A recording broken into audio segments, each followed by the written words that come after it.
Hi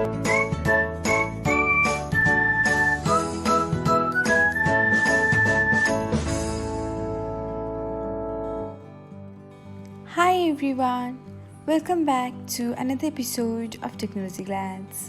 In this video, I'm going to guide you through how you can subscribe to notifications of our Threads profile. So, let's get started. Watch till the end and don't forget to subscribe to Technologyglance by hitting the subscribe button and press the bell icon so that you'll never miss another update. Without further ado, let's get started. First of all, open the Threads app on your device. Now, open the profile whose notification you want to subscribe to.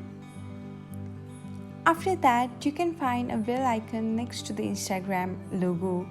Tap on the bell icon and then select on the follow option.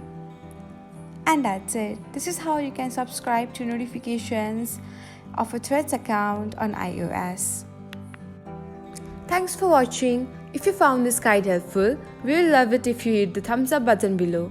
We upload great new tech tutorials like this one every day. So, don't forget to subscribe to our channel and hit the bell icon to get an update as soon as we post a video.